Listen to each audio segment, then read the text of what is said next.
and welcome to the drama studio at Brunel University in London, to our 6th seminar of our annual research seminar series. This year, an interdisciplinary series with a whole range of really strong, powerful guests, and I will introduce them very briefly.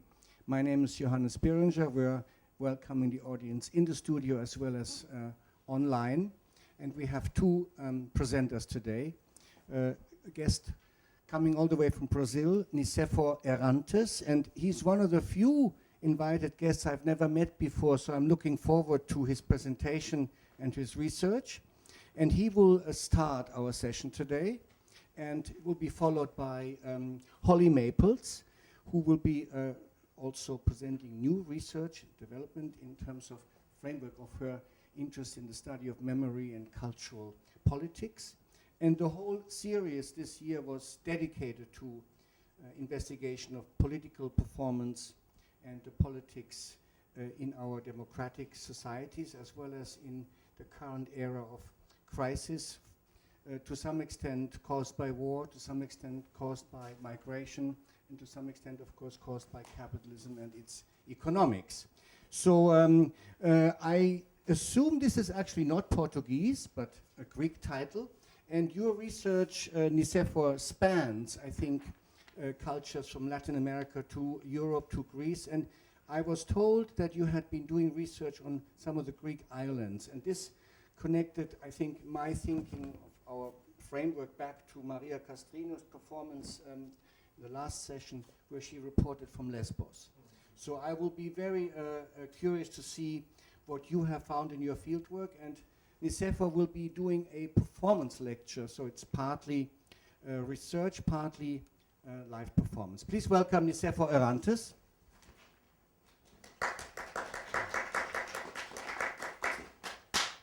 Hello, good afternoon. Thank you, Johannes. So, the title, yes, I will go on explaining it in a while. It's a Greek title, indeed. It's Poussia και ο Ολολιγμός, Selections from the Songs of the Greek People. So, introduction, the second life of demotic songs. Demotic songs are the folk songs in Greek.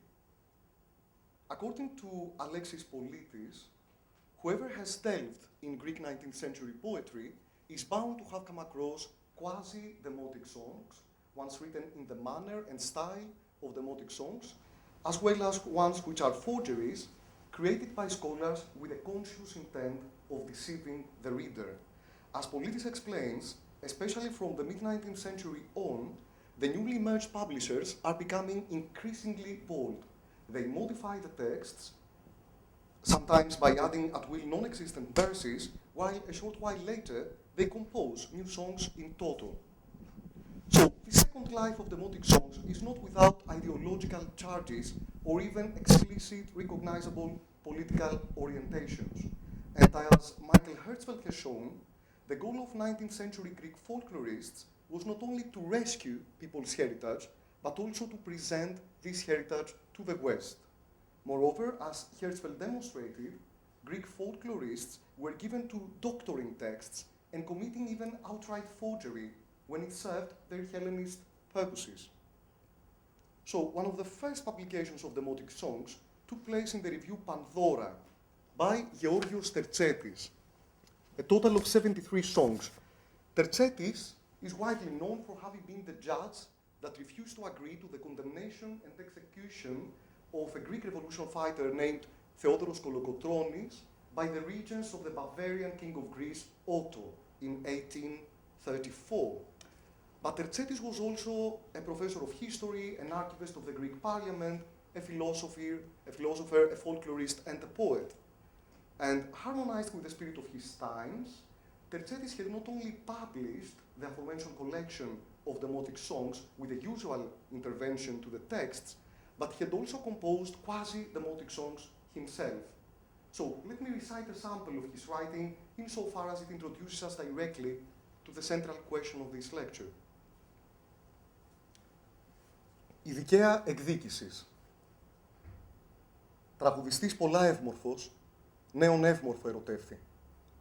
Περίσσιο πάθος έβαλε στα μαραμένα στήθη και με τα χείλη τα χλωμά τραγούδαε των καημών του. αγνάτια του να κάθομαι, να κραίνει και να ακούω, να βλέπω τα ξανθά μαλλιά και τα δροσάτα χείλη που έχουν του ρόιδου τη βαφή, του μήλου, τη γλυκάδα. Και το τραγούδι του οίκου σανινιές και οι παντρευμένες φωνάξανε τα εύμορφα κοράσια και οι κυράδες «Άνδρα στον άνδρα να αγαπά, σέρνει με το λαούτο και γάμος και αραβώνιασμα θα πάνε λησμονημένα και θα διαβαίνει η νύχτα μας δίχως ανδρός το πλάγι και τα βυζιά του κόρφου μας, παιδί, δεν θα αναστήσουν». Πανήγυροι ξημέρωνε πέρα στα βιλαέτια και τα χωριά μαζόχθηκαν, άντρες, γυναίκες πάνε, πήγαινε και ο τραγουδιστής και κράταε το λαγούτο και αρχίνησε το εύμορφο τραγούδι να λαλάει και του λαγούτου η μελωδιά γλυκιά, το απειλογότουν. Οι εύμορφες κυτρίνησαν, σαν τα χλωμά λουλούδια, τόσο στα φιλοκάρδια τους πολύ στιμός εμβήκε. Πέτρες, λιθάρια επήρανε οι νιές και οι παντρευμένες, χτύπησαν τον τραγουδιστή εκεί όπου τραγουδούσε. Σίγησε το τραγούδι του, το λόχρυσο λαούτο. Κοίταται και ο τραγουδιστής άγνωστος μες στο αίμα και μυρολόι δεν του λαλεί καμιά μυρολογίστρα.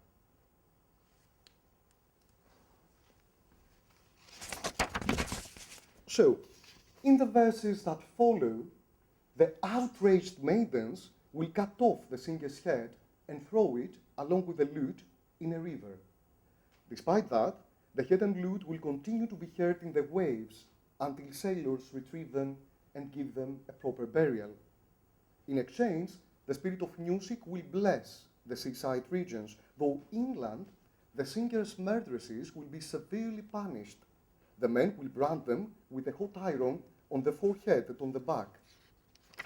So, with discernible references to the Orpheus myth, some maybe of you have already recognized it, Terzetti's text appears exemplary, at least as regards the celebration of homoerotic desire, but also the impossibility of radical subjects to be worthy of mourning, and no woman by his side to sing a mourning song. The life of the singer is, as Judith Butler may say, ungrievable. The ritual burial of the murdered party and retribution for the injustice committed against him will only take place by means of the metaphysical intervention of the melody that emerges from the head and flute or lute out of the sea. So, through its mythical garb, Terzetti's poem brings to the foreground what the performance theorist José Muñoz would nowadays designate as queer mourning, or, given its explicitly vocal aspect, queer lament. In Greek, we could freely translate this as poustikos thrinos, or colloquially rendered as πουστιά και ολολιγμός. So, two issues, such as homoerotic desire and the aggrievable lives of radical subjects, concern exclusively scholars. Should we limit our understanding of the fair retribution as a pure figment of the poet's imagination, inspired by the ancient Greek myth? To what extent would it be legitimate to assume that Terzettis had in mind specific demotic songs that raised similar issues? So, a first review of existing collections leaves at first sight no room for a positive answer to the last question. However, building on the aforementioned analysis of Alexis Politis and Michael Hertzfeld, we become conscious of the fact that the various collections of demotic songs that we have today at our disposal are nothing but versions of the verses that once our people sang, versions that are ideologically charged and certainly incomplete. So this realization allows us to assume that possibly Terzettis, the writer of the fair retribution, not only had in mind specific demotic songs that raised issues similar to his own poem, but perhaps based entirely or partially the latter on the Greek folk muse. So perhaps to push it even further, the grounding of Terzetti's text in the Greek folk muse is much wider than we could ever might have imagined. I realize that especially this last hypothesis seems particularly risky. But I would like to introduce you today to the results of a recent theological discovery which provides evidence in favor of it. I will present a 19th century manuscript that came to light 3 years ago and is today, the previous one, that came to light 3 years ago and is today kept in the Library of Modern Greek Studies of the University of São Paulo. This manuscript contains 20 disavowed or occult or apocryphal, dare I say, selections from the songs of the Greek people, which were recorded by Nikolaos Politis, the father of Greek folk studies, but have never been included in his homonymous fundamental volume edited in 1914. It is no surprise that all of these texts raise issues regarding various forms of homoerotic desire. They trace gender and sexuality not as transcendental, frozen essences, but as processes that are performative, gender fluid, and protean, without, however, ignoring social imperatives. On the contrary, they underline the possibility of radical subjects not only to experience their desires, but also to be worthy of mourning. Moving in the distinctively Greek opposition between pleasure and pain, Idoni and Odini, the 20 suppressed demotic songs of the aforementioned manuscript potentially constitute the first Greek national anthology of queer lament, of Puskιά και Ολολιγμός. So, before we go any further, allow me to recite one of the songs found in the famous manuscript under the working title Ballad of the Shepherd Girl, παραλογή της Βοσκοπούλας. For reasons I will discuss in details below, this text was pandered till today by the so-called wandering people of Scotland, also known as tinkers or mist folk. This cultural group used the text as its own traditional storytelling, copying it almost verbatim. In order to give an initial but clear taste of this fraud, I will juxtapose the 9 first lyrics of the Greek original with the English copy. We'll be listening to the voice of the Scottish storyteller Betsy in a recording made in 1975, and the file is available online, so I invite wary listeners to certify on their own the extent of the plagiarism.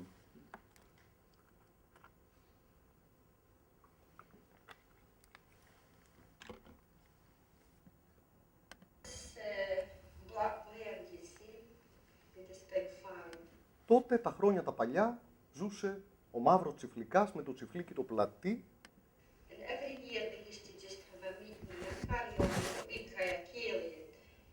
Που κάθε χρόνο είχε γιορτή με γέλια και με κλάιματα, ψηλή κουβέντα ως την αυγή.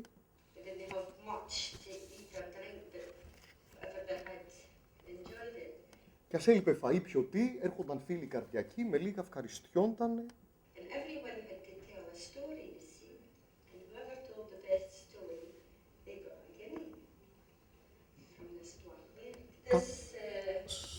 Ο καθένας τους τραγούδαγε, το παραμύθι αρχίνιζε και όπου λέ το καλύτερο, χρυσό του δίναν το φλουρί, το δίνε ο μαύρος τσιφλικάς.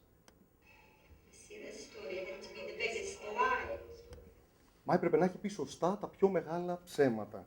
Τα πιο μεγάλα ψέματα. It has to be the biggest lie. Της Βοσκοπούλας. Τη νύχτα ξύριζε ο βοριάς. Μες στον οντά μαζεύτηκαν, τρογύρω από την πυροσιά, τρώγαν ξινό το τραχανά και λέανε, γελούσανε και κλαίανε. Μαζί καθόταν και ο Βοσκός, που ήταν φτωχούλης και αγαθός. Δεν ήξερε πολλά, καθότανε με στάχυρα και του είπανε να πιει ρακί, παραμυθάκι να τους πει. Είναι σειρά σου, Παναγί. Εγώ τι να σας πω, είμαι Βοσκόπουλο, ορφανό. Τον κόσμο δεν το γνώρισα, μες στο μαντρίνα τριώθηκα, τα μάτια μου έχω σαν τυφλά. Το αποκρίθη ο τσιφλικάς, παππούλης μαύρος κι άραχνος. Αφού δεν ξέρεις να μιλάς, για να μου κάνεις μια δουλειά, σύρε να πάει στον ποταμό και να μου πλύνεις το σκαρί που το ρημάζουν οι καιροί. Πάει ο Βοσκός στον ποταμό, πηδάει στο έρμο το σκαρί, μα μόλις μπαίνει, ξαφνικά ξελύνεται η άγυρα, φρίζουνε τα κύματα, τον παίρνουν πέρα στα νυχτά. Βάνει τα μάτια κατά γης, αναρωτιέται. Τι είναι αυτά, που είναι το μάλινο βρακί, οι λασπωμένες μπότες μου μες στη βρωμιά και την κοπριά. Βάνει τα μάτια κατά γης, τυράει, γοβάκια, τόσα δά. No, it's really before, I'm sorry. I'm sorry, but you're talking too fast. Yeah. I'm so sorry. Much before, much earlier, 26 or 31 perhaps.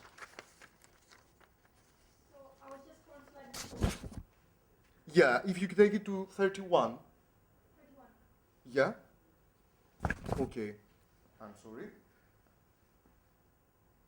So, πηδάει στο έρημο το σκαρί, μα μόλις μπαίνει, ξαφνικά ξελύνεται η άγκυρα, φρίζουνε τα κύματα, τον παίρνουν πέρα στα νυχτά, βάνει τα μάτια κατά γης, τυράει, γοβάκια. Αναρωτιέται, τι είναι αυτά, πού είναι το μάλινο βρακί, οι λασπωμένες μπότες μου, μες στη βρωμιά και την κοπριά. Βάνει τα μάτια κατά γης, τυράει, γοβάκια, τόσα δά, κάλτσες, ασημοκέντητες. Τι να σου κάνει, τα φορά. Η βάρκα την αρμένισε, με δίχως ξάρτη ούτε πανιά, την οδηγούσε ο βοριάς, φτάνει στον πέρα ποταμό. Εκεί ένας παλίκαρος σημώνει κατά το γυαλό, θαμπώνεται με τη βοσκό.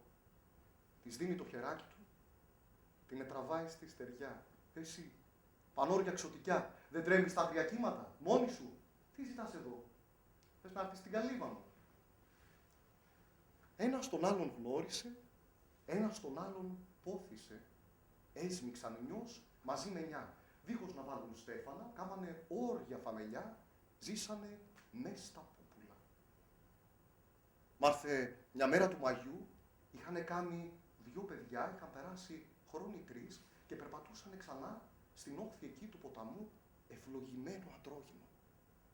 Σαστίζει εκείνη.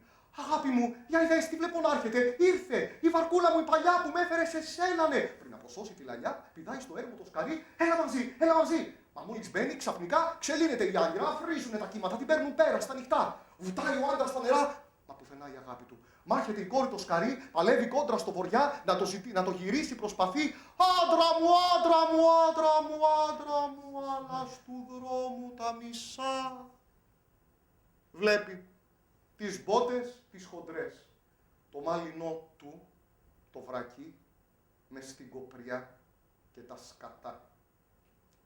Γίζει το μαγουλάκι του, νιώθει σκληρά τα γένια του. Σέρνει η ψυχή του μια φωνή πίσω να πάει στον άντρα του. Πιάνει να κλαίει σαν τον τρελό. Μα η βάρκα τον εξέφρασε εκεί από όπου κίνησε. Πιάνει το πόδι του στεριά, τα δάκρυα δεν στερεύουνε, κλαίνε τα αστέρια, σχέται η γη, ράιζει η καρδούλα του. Άντρα μου πού, πώς, γιατί. Ώσπου ανεβαίνει στα ψηλά, πίσω στον πάνω μαχαλά, στο στολισμένο τον οντά, στη μαζεμένη συντροφιά, ίδια σαν πριν που εκκίνησε. Πιατάκια γύρω από τη φωτιά τρώγαν ξινό τον τραχανά. Τότε τον γκράζει ο τσιπλικάς. Το πιάσε μέσα, ωραίο και, πού ήσουν, το έβαλες στο σκαρί. Και εκείνος λέει, ναι, τι θες, παράτησέ με ήσυχο.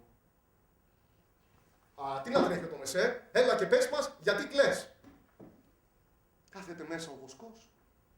Βρέχεται μαύρα δάκρυα, του πρίζονται τα μάγουλα. Και ανάμεσα στα κλάηματα, τους λέει για τα 2 παιδιά, τους λέει για τον άντρα του, τι είχε και τι έχασε. Μέσα στη μαύρη τη νυχτιά δεν είδα ψέμα πιο καλό. Εσύ να πάρεις 2 φλουριά, από χρυσάφι καθαρό. Αφέντη, κράτα τα φλουριά, τα φτύνω, τα χρυσαφικά. Μον δώσ' μου πίσω το σκαρί, να πάω στον πέρα ποταμό, για να βρω τα παιδάκια μου, τον άντρα μου, την αγκαλιά.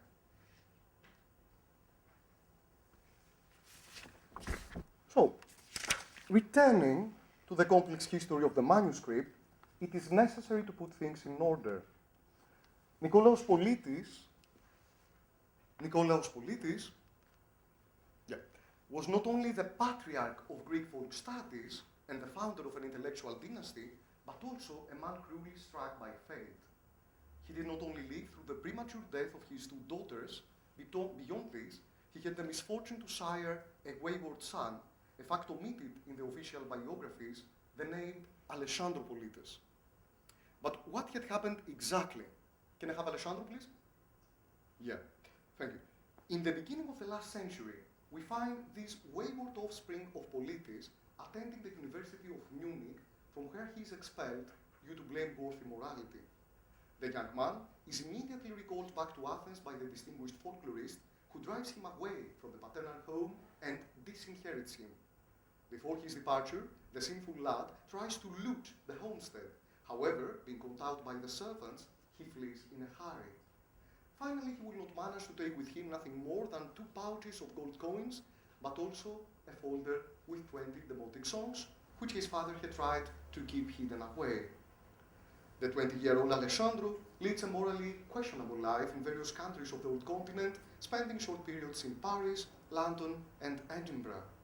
In the mid-20s, he follows the transatlantic migration flow and reaches the port of Santos in Brazil. This country welcomes him as a new homeland. He settles there and becomes a successful businessman with a large family. That said, it seems that despite the adventurism of his youth and the productivity of his maturity, Senor Alessandro ζώσε ότι καβάλιους πολίτες must have never ceased to nurture inextinguishable patriotic feelings and sincere love for his motherland. His deep and noble goal in life was the translation and dissemination of the paternal manuscript songs worldwide. To be sure, his traumatic relationship with Greece led him to allow the appropriation of these songs by individuals and communities in different countries without insisting on their purely Greek origin. However, we must recognize that Senor Alessandro inadvertently exported an occult, but also highly important aspect of the Greek folk tradition and gave to the Greek demotic songs their worthy place in the galaxy of the global material cultural heritage. After all, perhaps this intensive activity that Senor developed with the passion and secrecy of a mason until his death was a sort of revenge to the strict Nikolaos, or the voices that the Father Patriarch had silenced as dangerous dissonances in his national canon, the wayward son pushed out into the world, albeit deprived from their national identity and mother tongue.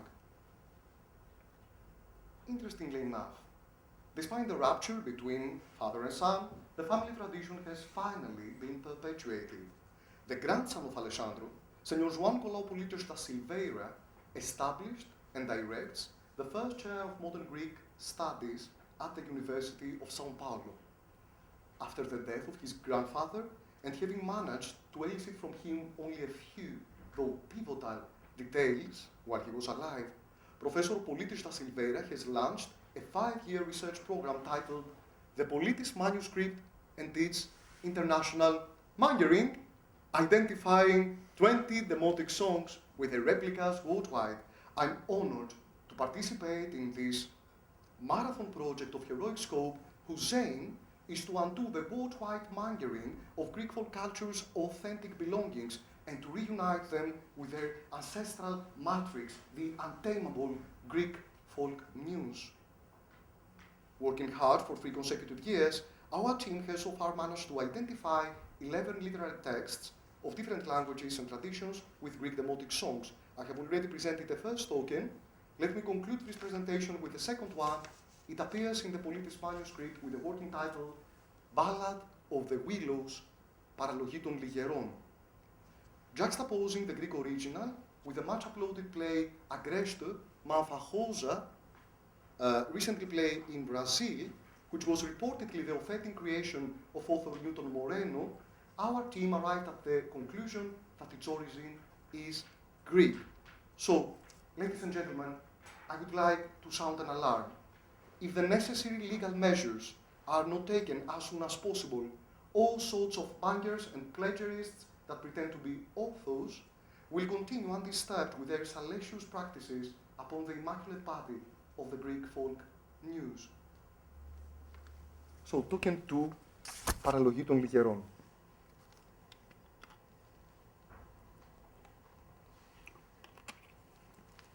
I hope the subtitles work. Καίει το λιοφύρι τα σπαρτά, λίβας κερνάει τη σκόνη, μα στα τριωμένη τη δροσιά η λιγερή μερώνει. Μάτια κι αν σμίγει ο έρωτας, κορμάκια φράζει ο φράχτης, γίνεται δίμιος της ορμής και λίκνο της αγάπης. Μέρα και νύχτα αντάμωνα, ανάμεσό τους σύρμα και πώς να γλυκοφιληθούν και πώς να κάνουν βήμα. Ο σπούρθε μέρα της λαμπρής, το σύννεφο καθίζει, λυγίζει του ουρανού η φωτιά, το βλέμμα καθαρίζει και η λιγερή βλέπει ρογμή, τρυπούλα μες στο φράχτη. Διπλώνεται κρυφογλιστρά κι άγουρος στην αδράχτη. Τυζώνεται στην αγκαλιά και πιλαλάει και φεύγει, αφήνουν φαμελιά λεπρή και κόσμο που στερεύει, πηγαίνουν ως τα πέρατα και κάνονται στη σκόνη. Ο ήλιος τους λιγοθυμά, η Παναγιά τους σώνει. Λάβετε, φάγετε κορμί και αίμα απ' το Χριστό σας, κι όπου σας πάει του νου ο σταυρός, εκείνε σπιτικό σας, είπε. Κρεμάει τον άγουρο στο τιμημένο ξύλο και η λιγερή τον ζώνεται και είναι ελαφρύς, σαν βήλο.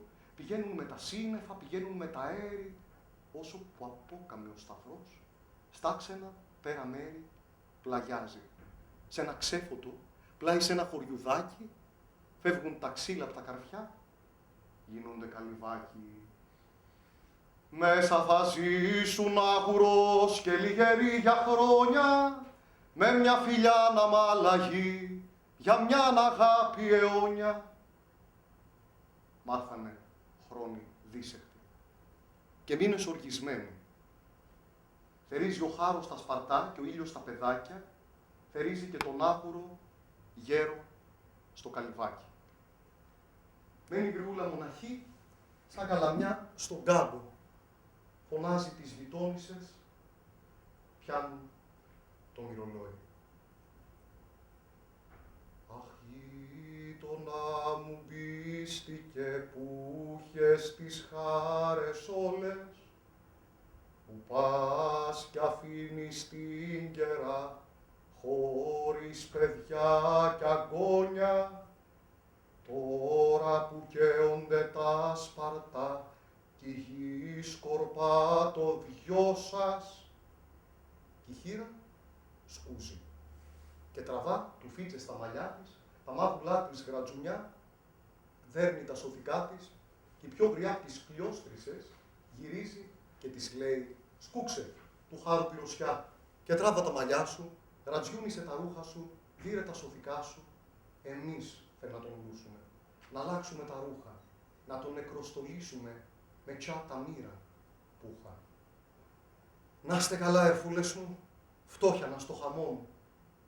Και δεν ποτέ μου αντίκρισα γυμνό των άνθρωπων. Γυναίκες πιάνουν αλλαξές, πιάνουν να λείψουν μοίρα, του βάζουν ρούχα της δουλειάς, γαμπριάτικα του βάζουν, μα στα μισά σας στίζουνε και απορούν και λένε «Μουρί, για δε, πού είναι το θε, πού είναι το μουρί, για δε, πού είναι το πλέι, πού είναι το σαλιγκάρ. Βόηθα μουρί να ανανυβεί, μας πάτηψε το κομμάτι. Έφτουσε να έχει πει δι' κομμάτι. Μουρί, μια γυναίκα τσμάτι. Παναγιά μου, για δε, ποιος και η Παναγιά μας. Μουρί, μαμ, τριπτώσει μουρί, έχει μνέλια σαν τα αυτιά μας. Την τάχει, θέμς χώραν, ρε διαβόλη, μουρί εσύ, παλιού γυναίκα. Γρούν, εν οι μπράτσις, παστριτσά. Φτός γιάτρας ήταν γυναίκα. Η χείρα μένει μάρμαρο, τι λένε δεν κατέχει. Τον αντριωμένο τσέχασε, παρηγοριά δεν έχει. Θυμάται πως τα σκοτεινά πάντα μαζί πλαγιάζαν, γλυκό το σφιχταγκάλιας, ματάστρα κρυφοκοιτάζαν. Στο τραπεζάκι κάθεται και βάζει 2 πιάτα.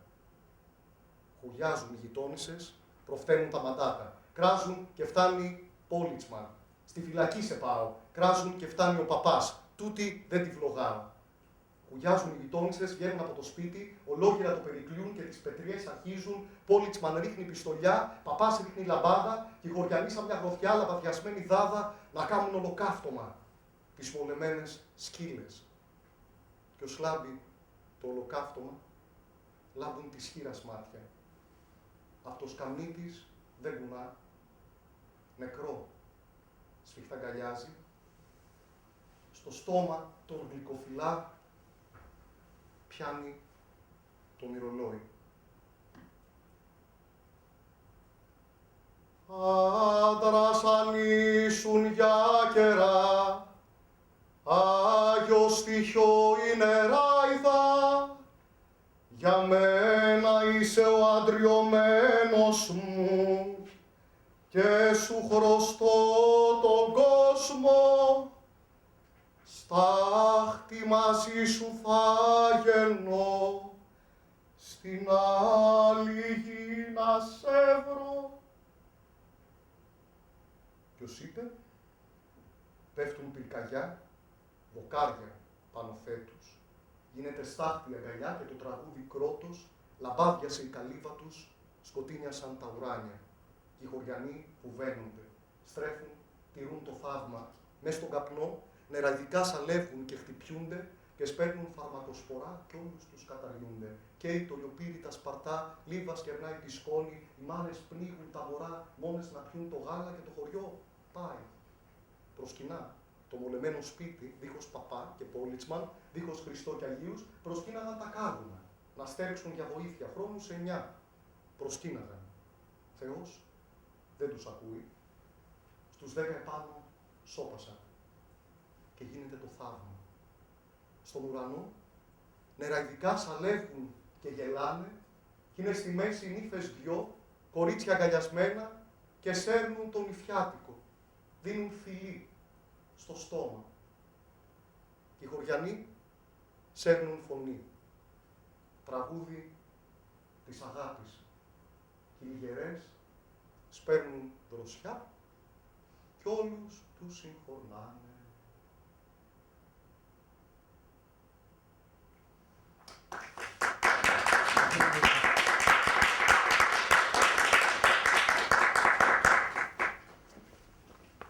Thank you very much, Nicephor. Setting up very quickly for our second presentation. Little sound.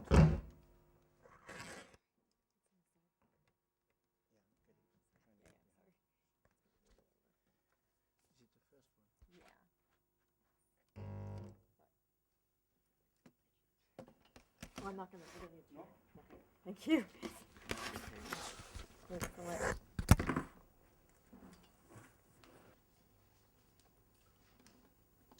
So we will be shifting territories slightly. Holly Maples' current work is focused on the United States and black culture and recent political events, and her title is Posturing History, Embodying Protest from Black Lives Matter to Beyoncé. And I was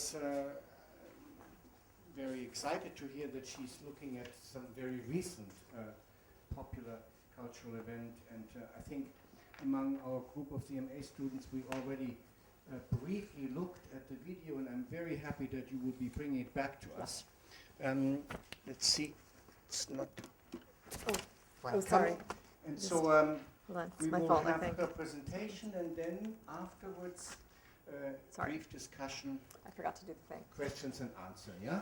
So please welcome Holly Maples. Do you need me to put this on? Sorry. Do you need me to put this on? It can Oh, lie on the okay, table. great. I think we will hear you. Fabulous, Yeah, great. it'll be good. Great, thanks. Oh. So, slightly different folk song, Beyoncé. This is just the kind of beginning of a project I'm working on embodied protest in Black Lives Matter movement and American commemoration. On February 6, 2016, the day before the Super Bowl Sunday, the popular music star Beyoncé, ooh, I can hear it. Yeah. Bitch, I'm back. Released a video of her new single, Formation. Set in New Orleans, Louisiana, the video combines past and present by including images of Beyoncé herself draped across evocative southern locations. I'm so possessive, so I love his rock With footage from a 2012 documentary on Hurricane Katrina, which created havoc amongst its citizens after the levees broke in 2007.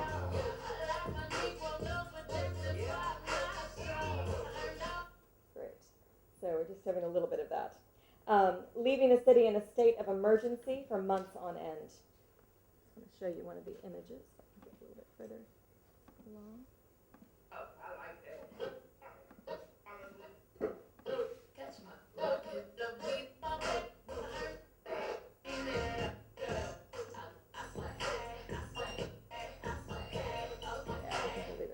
But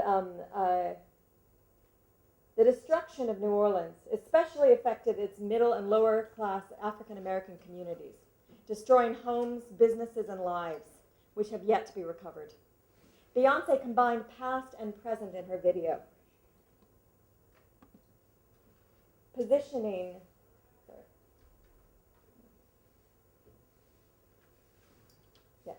Beyoncé combined past and present in her video, positioning herself within the sights and bodies of African American collective trauma as a sign of both solidarity for the struggles of the New Orleans Black community, as well as an attempt to frame Southern heritage and her own success alongside of traumatic displays of inequality and the continued battle for racial equality in America, as sources of pride and empowerment for the Black South. In this video, Beyoncé advocates that one is part of the other, and that each are inscribed on the racialized bodies of all African Americans. She places both the pride and the victimization of Katrina, Ferguson, and the civil rights movement upon her own body.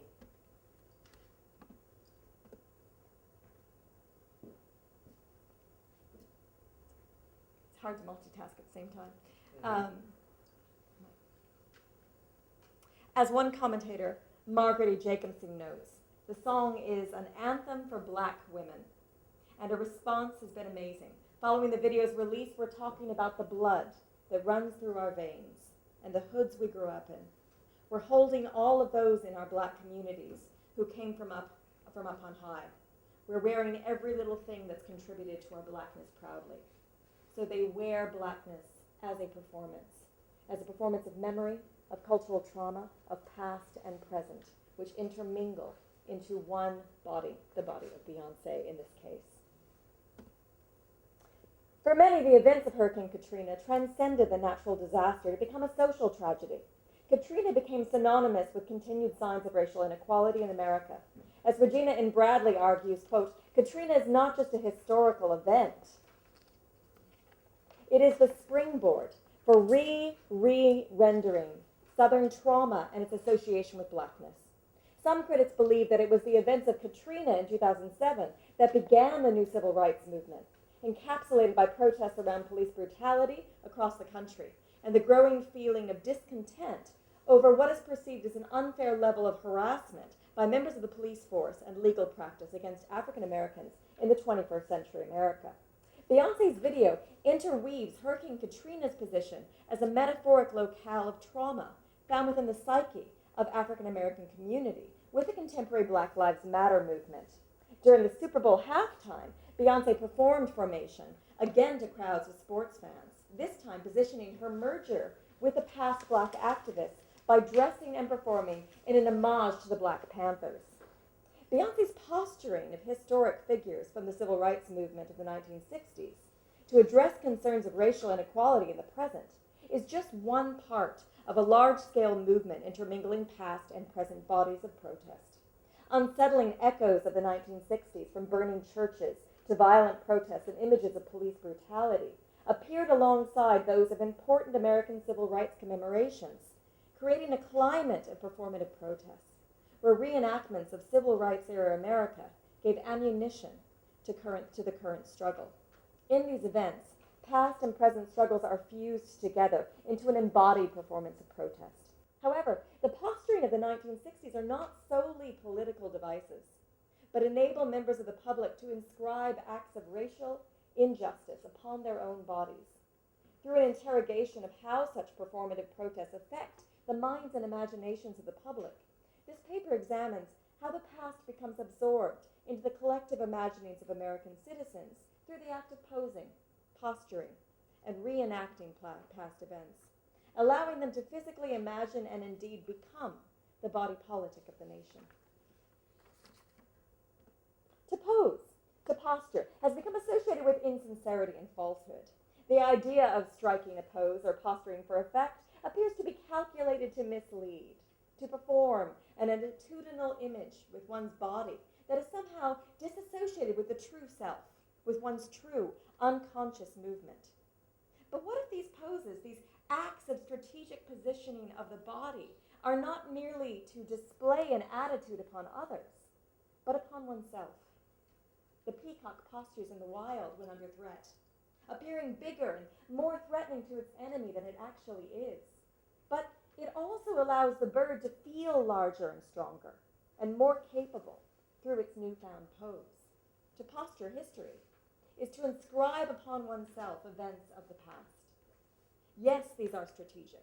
Yes, they are performative. But they are also allowing the individual to feel bolstered by that reenactment, to sense their place in history, to imagine themselves as members of past and present struggles and indeed victories. Public performances of embodied memory can be powerful evocations of others, as sensorial reminders of the past we are trying to align ourselves with. As scholars such as Michel Roth-Trio, Benedict Anderson, and Joseph Roach have posited, collective memory is imagined. It is the very much the imagined relationship with our present experience which we attempt to orient the past to. In some ways, the past is the theater we witness. As sensorial spectators to an imagined performance of pastness, we perceive in our minds and bodies what we can physically respond to and engage with in our conversation with that performative past. Our physical response to past acts becomes embodied spectatorship, a means of expression which allows our bodies, senses, and imaginations to respond to the theater of our national past. Embodied spectatorship can be individual, like Obama seeking a physical proximity to Lincoln's memorial, or collective, as seen in the reenactment of the Selma March in 2015. However, collective or individual, it remains a personal piece of relationship between the past and the present, allowing citizens to find themselves inside of history, witnessing national events through a kind of sensorial spectatorship of not present events, but a theatrically imagined past. In March 1965, thousands of Americans came together in the small town of Selma, Alabama, to march 54 miles to the state capitol in Montgomery. Part of the voting rights movement, activists publicized the march in a desire to draw national and international attention to the unjust practice of discouraging African Americans from voting in the American South. With prominent civil rights leaders descending upon Selma, opposition became violent. Over 3,000 activists were arrested and vigilante violence broke out over the city. The first attempt on the 7th of March ended in violence, with state troopers and county possemen attacking the unarmed marchers with billy clubs and tear gas after they passed the county line. This event became known as Bloody Sunday. Images across the world of Amelia Boynton, a leader of the march lying wounded on the Edmund Pettus Bridge after being beaten unconscious, drew attention and outrage to the protesters. And though the second attempt also ended in bloodshed with the murder of a Unitarian minister, James Reed, on the third attempt, with the sanction of President Johnson, Martin Luther King led 25,000 marchers successfully to Montgomery on March 21st. Outcry over the broken bodies and images of institutionally sanctioned violence in Selma led to a mass movement to change voters' rights with the American South. Because of Selma, Lyndon B. Johnson, who was in daily contact with Martin Luther King, pushed past a new voting rights law in a historic, nationally televised joint session of Congress. The brutality of the opposition and the historic nature of the outcome made Selma become a symbol of bravery, defiance, and the successful defeat of racist policies in the civil rights era. Every year on March, the city commemorates Bloody Sunday with a reenactment of the historic march, occurring with thousands of participants. In 2015, government officials, activists, and members of the public celebrated the 50th anniversary of the march, alongside of other anniversaries of historic civil rights events from the 1960s. Barack Obama and other dignitaries were there to honor the events of that historic month and to celebrate how far American society had come. As one reporter trumpeted, quote, An elected black president on the very spot of America's deepest South, where only half a century ago, peaceful black marchers in pursuit of their constitutional rights to vote were clubbed and tear-gassed by Alabama State Police? Back in 1965, as newsreel images of the institutionalized violence in Selma appalled the world, the notion would have been inconceivable, unquote. However, in spite of the perceived progress, with Selma, Alabama giving evidence to numerous African-American political leaders, including William Riley, the chief of police, the Selma Jubilee was overshadowed by a recent release of the notorious Ferguson Report. In Ferguson, Missouri, the commissioned the light of the death of Michael Brown on August 7, 2014, allegedly killed while unarmed. Brown's death and the acquittal of the police officer involved launched a series of protests and riots in the suburb of St. Louis and throughout America. The Ferguson Report revealed a deep-seated racial bias against the city's police force, and many saw it as evidence of a systemic abuse amongst the police force against African Americans in the nation's cities and towns. As one commentator reported, Ferguson has inspired a new civil rights movement, and one of its legal underpinnings is how little constitutional rights matter compared to the influence of the police state. The experience of Ferguson greatly influenced the 50th anniversary. Many began to associate the commemoration of Selma with a commemoration for Michael Brown. A number of protesters from Ferguson came to Selma to help find a historic, embodied understanding of their current struggle. Indeed, many began to reshape the struggle of Selma, which was one for voters' rights, with the current struggle of Ferguson, Missouri, against police brutality. Quote, "People should remember that it was not the KKK who attacked people in Selma. It was the police." Physical acts of protest have long been associated with civil rights resistance in America. Walking, standing, collectively coming together, singing songs, and other acts of embodied protest have long been used as tactics of resistance and empowerment in the fight for social justice.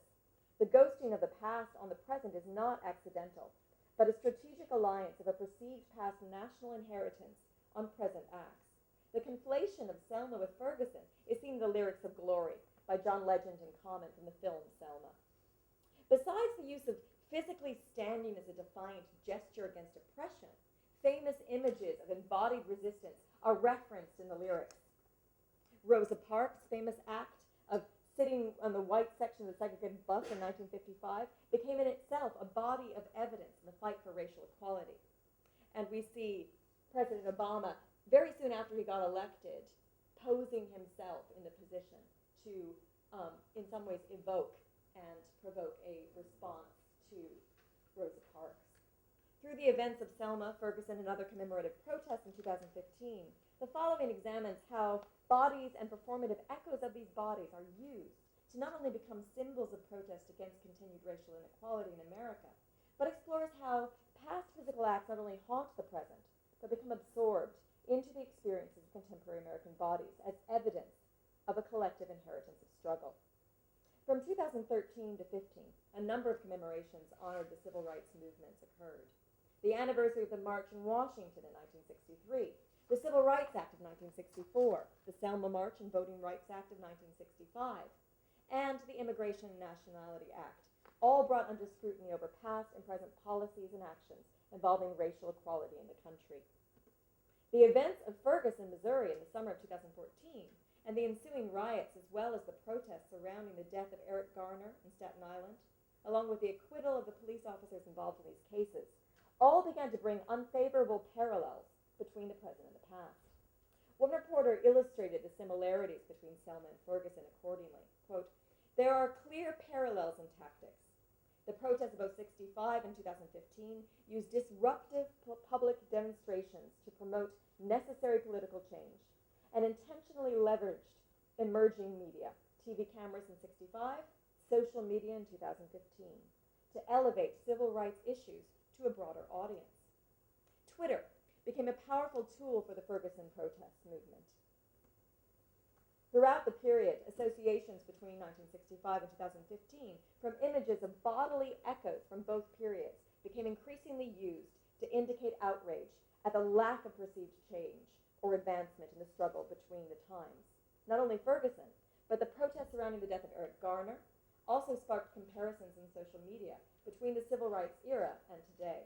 As one blogger remarked, "Suddenly it feels like the 1960s again, with swirling movements for social justice, finding inspiration and a powerful common denominator in the struggle for black equality."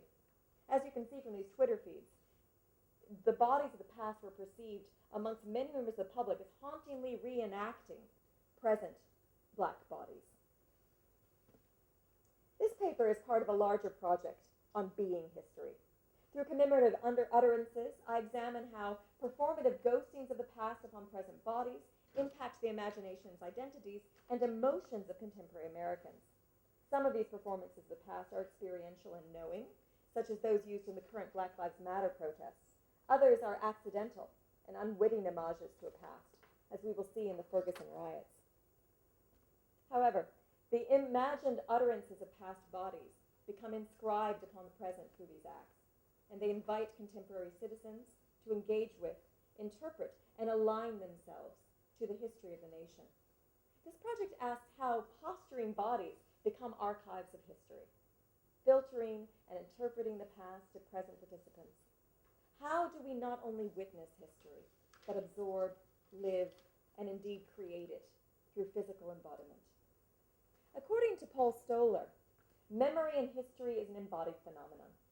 The human body is, quote, consumed by a world filled with smells, textures, sights, sounds, and tastes, all of which spark cultural memories. I would argue that this sensorial experience that enhances individuals is a marriage between the performance of self, augmented by the imagination, and the alliance of that self with a collective memory. Events such as the commemorative reenactments of the Selma March allow individuals to bodily imagine their own relationship to a collective past through somatic experience. Through such acts, their bodies become evidence of historical imaginings. The need to be there, or to feel what it was like for the marchers in 1965, mentioned by many participants in the Selma 50 website and Twitter feeds, allows them to not only individually experience the past, but to collectively create the past in the present. Many scholars have asked what it means to locate social memory and identity in the body. For Goffman, the performance of self becomes enacted and reenacted by individuals through a socially interpreted body. An Irish scholar, Luke Gibbons, describes how, quote, the reverberations of the past enter the body at a somatic level and our everyday experience. For Gibbons, the role of the flaneur encounters the past through the walking the streets of Dublin, where the pedestrians move through time as well as space, as they engage with the modern and past cityscapes at the same time. Commemorative events, acts, and reenactments allow members of the public to sensorially engage with the past that they are commemorating. This is especially the case amongst commemorations of national or collective trauma. As sociologists Lynn Spillman and Brian Conway argue about the commemorative march around another Bloody Sunday, this one occurring in Northern Ireland. As members of the public trace the steps of the events of 1972, they pass images of the original marchers, murals of the ensuing violence, and the past becomes experienced by these present acts. For the Northern Irish conflict, similar to the experience of many African Americans, the historic conflict remains deeply ingrained upon the identity of its people. The past becomes the self. The current issues and images of the present, sorry, it was 1972. The current images of past and present physical hauntings between events from the civil rights era and events in Ferguson highlight for the Black Lives Matter movement the embodied echoes of past and present. Indeed, the protests by the movement in person and on Twitter have centered around commemorative acts themselves. The commemoration of the bodies of individual victims of alleged police brutality and the focus on Michael Brown, Eric Garner, and Trayvon Martin, amongst others, concentrates on their abused bodies and physical acts of the moments of their victimhood. Similar to the recording of Rodney King's beating in 1991 Los Angeles, the signs of police brutality and unnecessary death by these men sparked the imaginations and outrage of the nation, and indeed the world. However, unlike the earlier Rodney King videos, memorial protests surrounding Brown, Garner, and Martin's death become embodied. This is from a die-in, where people lay down as if dead, as if they are the police victims They often do it in front of police stations, and they also have done it in front of Congress and in Washington, D.C. So signs like "We Are Trayvon Martin" become a rallying cry in 2013, fusing the man with all Americans, and protesters marching with their hands in the air, as allegedly Michael Brown did when he was shot, and performing "I Can't Breathe" in a reenactment of Eric Garner's last pleas in the back of a police car, all allow the public to use their bodies as evidence of ongoing police brutality and racial injustice. Through these acts, the public turns the individual bodies and lives of Brown, Garner, and Martin into physical symbols of American injustice towards black men. The individual human beings become the black body. Through performing and focusing on the moments of their death, the protesters of all races, genders, and nationalities themselves transition into an imagined relationship with that body. A further protest beyond the live reenactments of the men's death is that of the actual dead body itself. Starting the week after Michael Brown's death, on a busy street in front of a film festival in St. Louis, Missouri, a so-called die-in protest began, later reoccurring throughout the country, where protesters lay down as if dead on the ground, often on the street in a public building, as I mentioned, with fake blood on them, and surrounded by police tape or chalk tracings for 4 minutes, the time that Michael Brown was left dead on the street before being removed by the police. Many of the dead bodies were covered with images illustrating their humanity, like a mother's child or a nation's hope. Though ostensibly in response to Michael Brown's death, the bodies are also including names and reminders of other contemporary victims of police brutality. Michael Brown becomes Eric Garner, who becomes Trayvon Martin, who in turn becomes all the victims of excessive force in the police. In this way, the bodies of these men become signifiers of the broken body of the broken body politic of the nation. In this way, the bodies of those men that are used as a kind of effigy. In his seminal work, Cities of the Dead, Joseph Roach highlighted the duality of the king's two bodies in English and French history, the legal fiction that the king had not one but two bodies, the body natural and the body politic.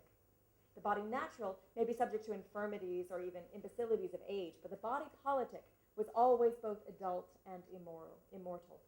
Similarly, the bodies of Brown, Garner, and Martin, just as the recorded beating of Rodney King showed, turned their natural bodies into representatives of a collective black body in America.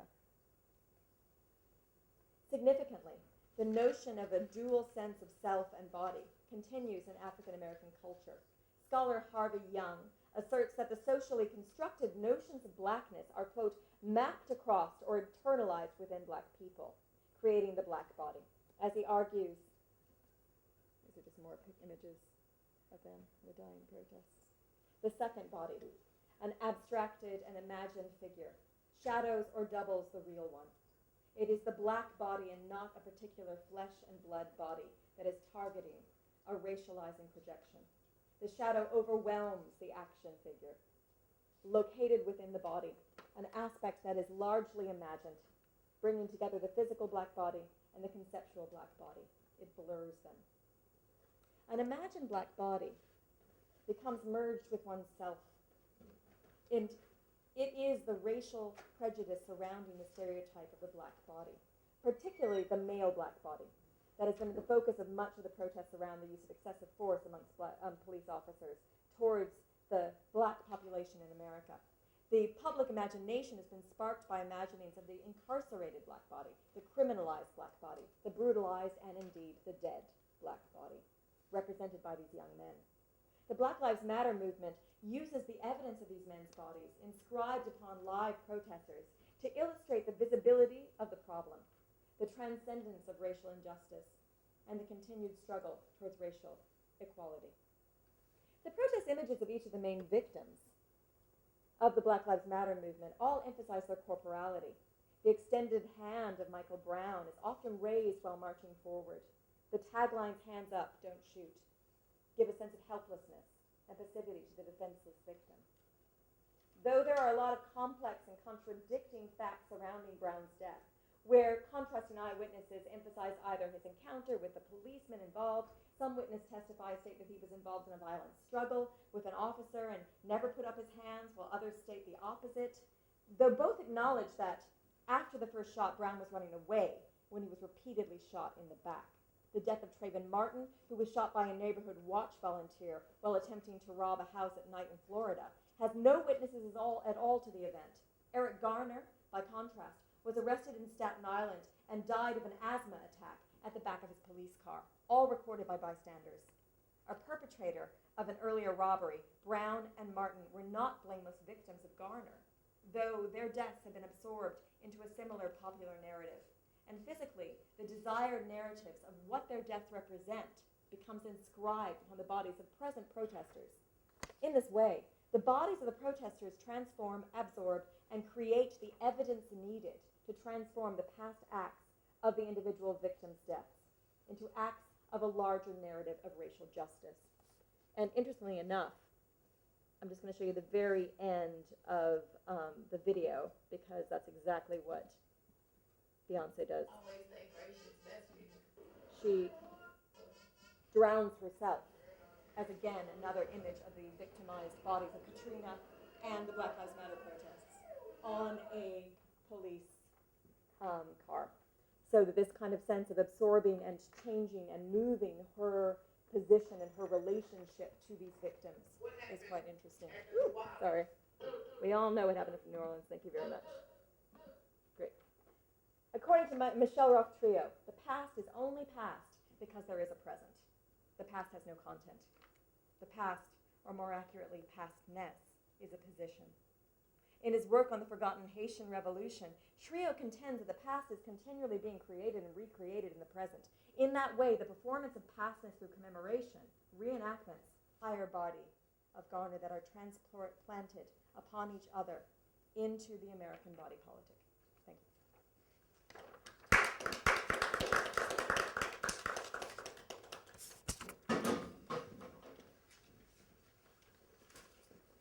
So, if I could please ask you both to stay here. Thank you so much, Holly. And Nicephor, if you could please join us. Turn this off. Oh, sorry. Very sad computer. Should be on. No, bring it. Sorry. Can Maybe you I'll leave it in. Yeah, I'll leave it in. Sorry.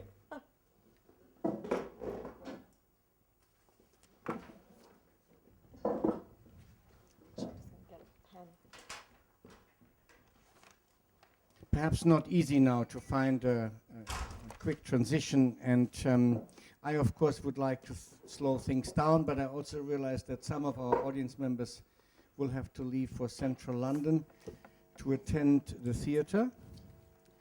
Sorry, I don't know why the sound is doing Maybe, that. yeah. Oh, sorry.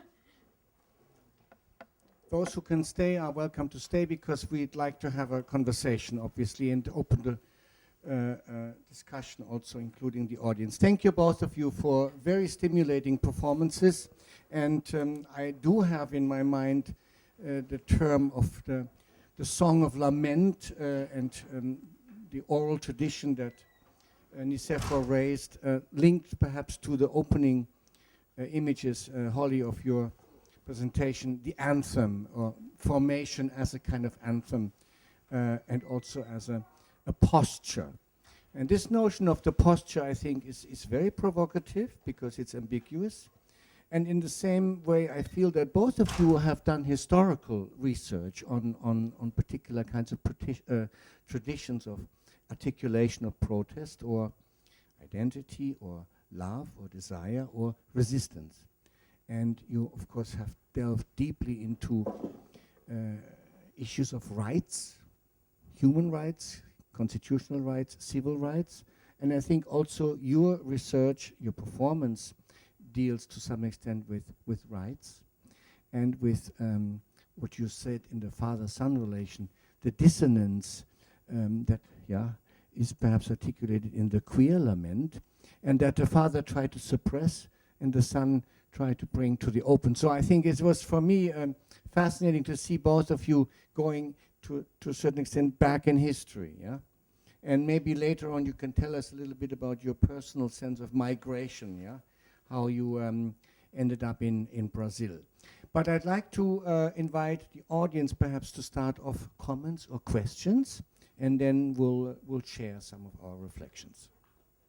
Grant? Hi, thank you both. Very stimulating presentations from both of you, and an interesting connecting point of brutalized bodies and dealing with the trauma of those brutalized bodies. Two questions, one for Nicephor, about Jose Munoz's work and disidentifications and his idea of utopia. I was wondering if you've used that at all with the work, particularly with the last piece that ended with that remarkable, after 10 years, this kind of celebration of a same-sex union of some sorts, and that idea that utopia could only, even if temporarily, happen after that kind of period, and how a form of utopia, even in the other ones where it ends in brutalization, even that momentary acknowledgement of a same-sex desire could be a momentary utopia, even if it's brutalized afterwards. But just the idea of utopia. And for Holly, I was wondering about kind of the opposite. Is that I think you mentioned something about embodying past victories, and Beyoncé's in particular. It seems like it's also posturing past failures. Yeah. And so I was wondering if you could speak on that. Sure. Particularly in relation to the woman's position, because it is an imagined male body that is currently dominating Black Lives Matter, and if Beyoncé's intervention is a female intervention, and female Black Panthers, and the failure perception of how Black Panthers aren't, and that whole history of Black Panthers wasn't really incorporated into an accepted, version of political intervention, as opposed to Martin Luther King and that kind of a peaceful approach. So those two questions, if you may. Okay, do you want to start? Okay. Thank you. Thank you very much for raising this point. Yes, I do take this term of queer mourning from the book you mentioned on disidentification, and one of the best questions is how do I apply this to the context I wanted to study? How do you take this concept of queer mourning to apply to a song of lament that raises a voice for these kind of desires? It is interesting your question about utopia because it links to the question of time. And what you said, I will start from what you said about the momentary. If there is a moment in the rapture of time that something different can happen, something that is not allowed to happen or society suppresses. And I would like, you mentioned the last song, but I would like to go a bit back to the second song, and that is indeed, it's a long story, but I don't want to enter into details, but this kind of stories, it's taken from a Scottish story, and it's made Greek. This I can explain afterwards, more in details. But the interesting thing with these stories, and as you said, the title of the article referring to these stories, did it happen or did it not? So there are long stories that combine the dream with reality and that distill time. So from the moment he's in the company, narrating this story, and then he's getting transformed and becomes a woman and has a different life and comes back, in the analysis of these stories, they talk a lot about how time is distilled, and then he comes back to the same moment. But it's like if during this story you have a dream actually that allows you to perform an identity that you are not allowed, or to perform something beyond identity, to disidentify, to be beyond truth in the sense, if truth is, a regime of categories and a regime of taxonomies, to go beyond this kind of categories and have a transformative process. But finally, as you said, it's a momentary moment of utopia, like a rapture, like a moment that time collapses and then it's restored again. So, this answer. Yeah, I mean, I'm actually really excited about this because it's obviously a new thing, so it just happened fairly recently, the Beyoncé kind of response. And as you said, and as I was demonstrating, a lot of the Black Lives Matter protests are surrounding the male Black body, and that her is a kind of female response of also female empowerment, which people have taken it as such. And when some of the kind of Twitter feeds and information on the Black Panthers after her Super Bowl kind of piece did talk about how there were actually, that's been kind of erased from Black Panther memory, how many women were involved in the Black Panther movement. But the Black Panther kind of movement itself is erased because of a fear of uprisings and the kind of empowered, angry, kind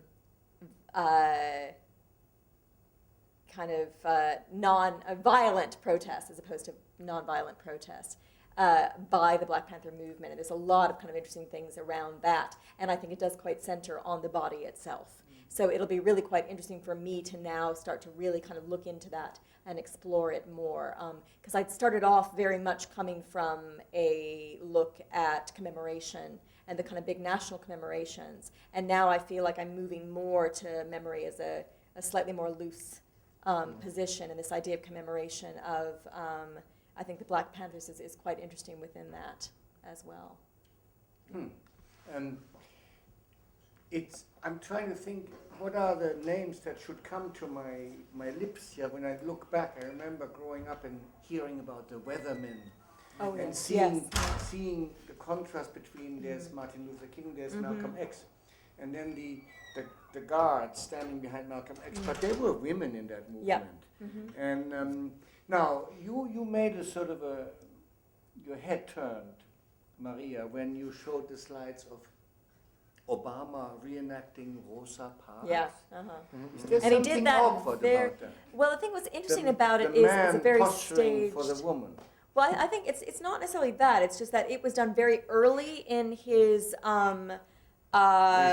in his regime. Exactly. So it was such a posturing, and it was considered as such before actually it had been quite a big thing. Because in 2007, America was still in this kind of idea that they were moving towards this notion of a post-racial America.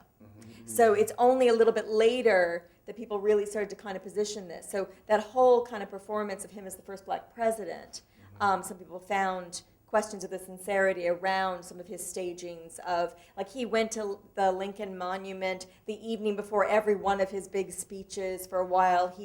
And so then this kind of notion of him and Rosa Parks as, again, a interesting kind of place of, is that sincere? Does he deserve a place there? And of course, this is also some of the criticism around Beyoncé being such a wealthy and kind of powerful figure, and she's trying to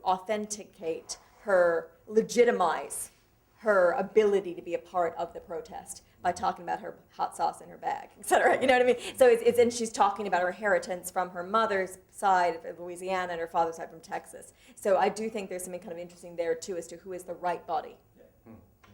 And that both of them in some ways have the wrong body because they're not black enough. Maria, would you like to comment on why you looked at me? Or When I looked at you, I remembered something that another anthropologist has written. His name is Farmer, and he has written that it is quite one thing to be, a black labor worker, and it's quite a different thing to be a black basketball player. So this is precisely why I'm with my head. And now can I have a comment for Nicephor? Thank you very much. I'm still quite enchanted by your performance, and I will try to still be enchanted for as long as I can. Thank you very much. So I have two very simple questions. The first question is, I found those stories, those folk demotic songs, really, really interesting and mesmerizing, and I found particularly mesmerizing the kind of possibilities that they left open for the existence of what you called as radical subjects. In most of the songs, even in the poem from, I forget his name, that that you said in the beginning, which was, in a sense it was very anthropological, that first poem, because it clearly associated women with the right to mourn death and their positionality in Greek folklore as the voices of mourning and death. So you have these demotic songs, as most, I would like to imagine, of folk traditions allow for the possibility of open-ended transformations and worlds. So you have that, and then you have the history of these songs, which is very much a history of censorship and history of exclusion. So in the 19th century, as you said, these kind of texts were taken out, they were hidden away.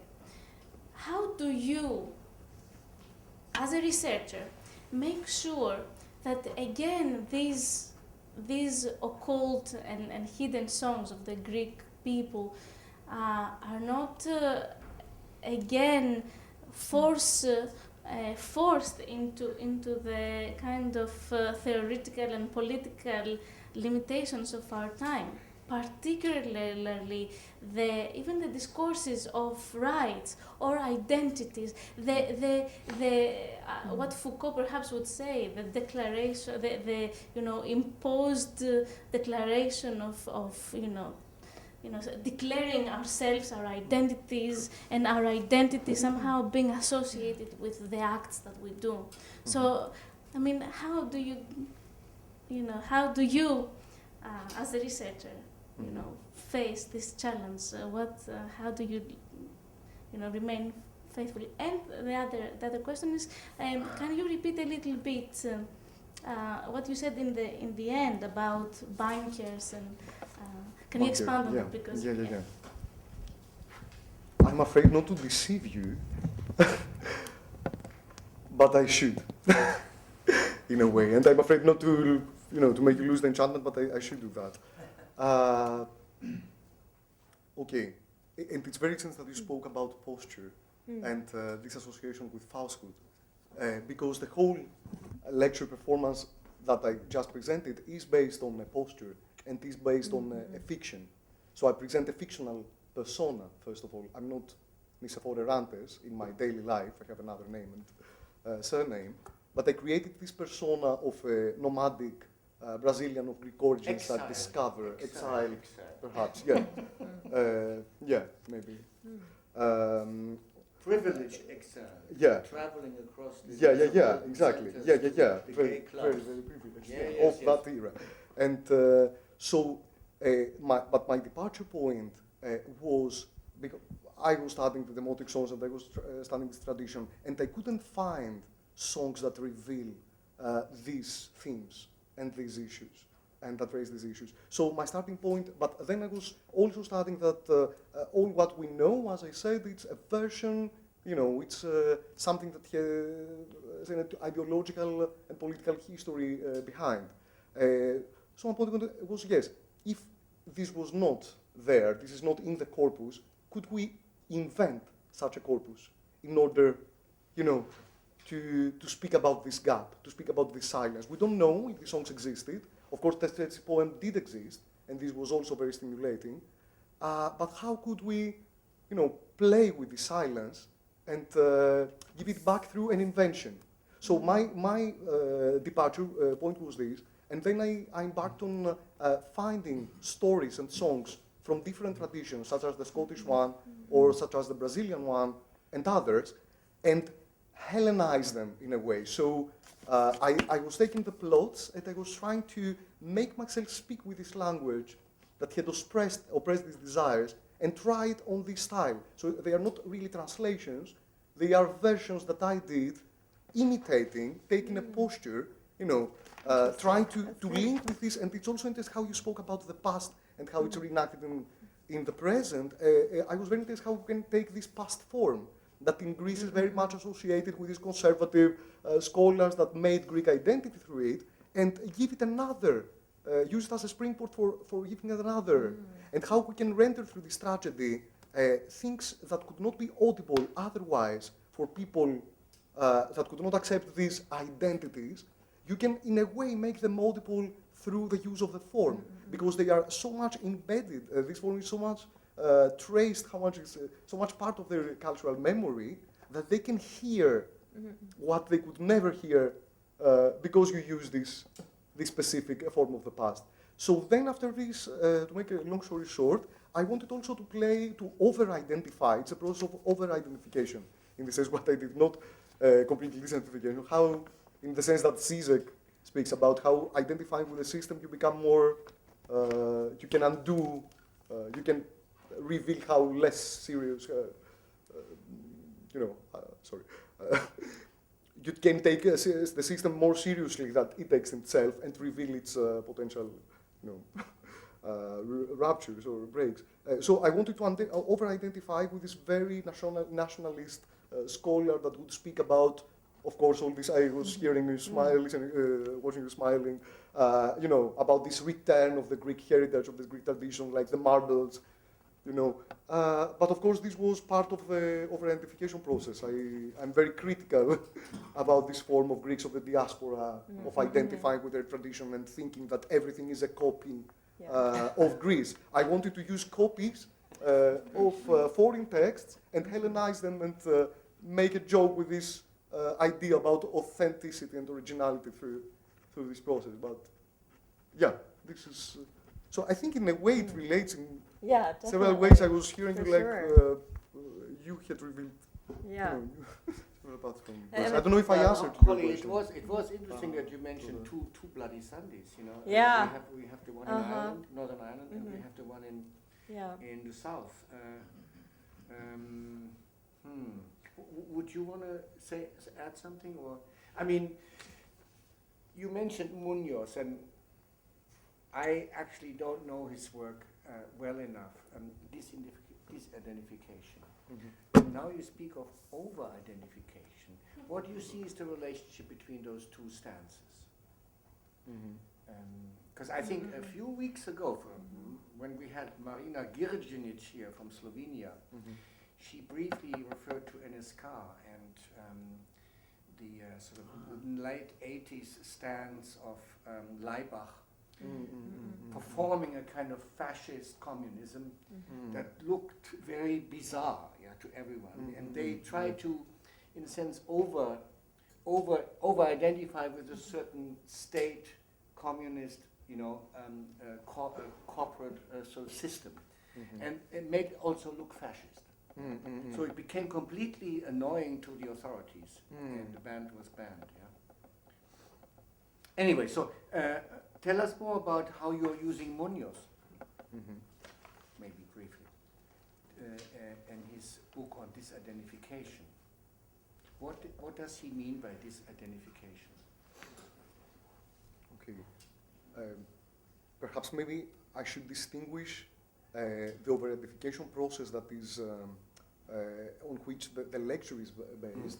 So the fictional persona and the way the theoretical parts of the lecture are constructed. So this plays more on this process of over-identification.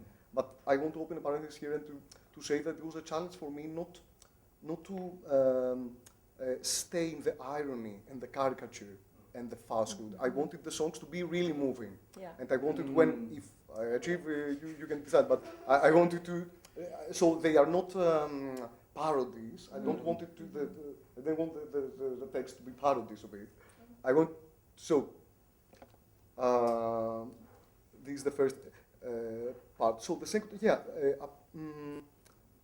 I think Munoz's work, and especially the idea of queer mourning that I took,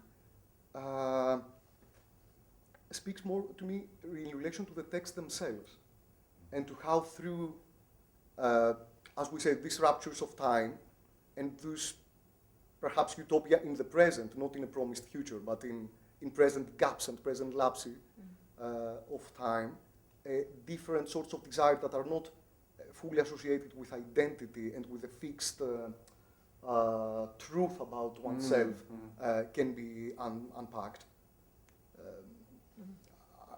I could not pretend that I came too much in depth in his work, but if I understand it correctly, what a part of his contribution is especially this process of living an openness in identity that can be more processual or protean, as protean in the sense of the ancient god that was transformed and not an enclosed category that is fixed and then essentialized. This is mostly. Maybe, Holly, if what you I take, look back again at the song that you opened with, I remember reading, for example, in lesbian feminist studies of music, the notion of queering the pitch.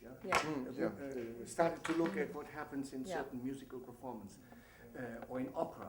Would you say that Beyoncé is queering? Yeah, definitely. And she's also, there's a lot, she is. And she's definitely queering the black male body. And also, she includes a lot of trans identities and other kinds of identities within this piece that is supposed to be about a kind of, and there's this huge kind of movement also of a southern return of African Americans to the rural South. Plantation scenes, she's queering the plantation culture she totally of the is. Southern elite, you know, when they're standing on the porch. In the which was actually something that done by slave dances in general, because the whole idea of the cakewalk is actually a queering of the masters, you know, like and to kind of performing and again posturing of how to mimic, you know, this kind of idea of mimicry and hybridity that we talk about as well. So she's doing a lot. I mean, that piece is very rich in all the different kinds of things it's trying to do.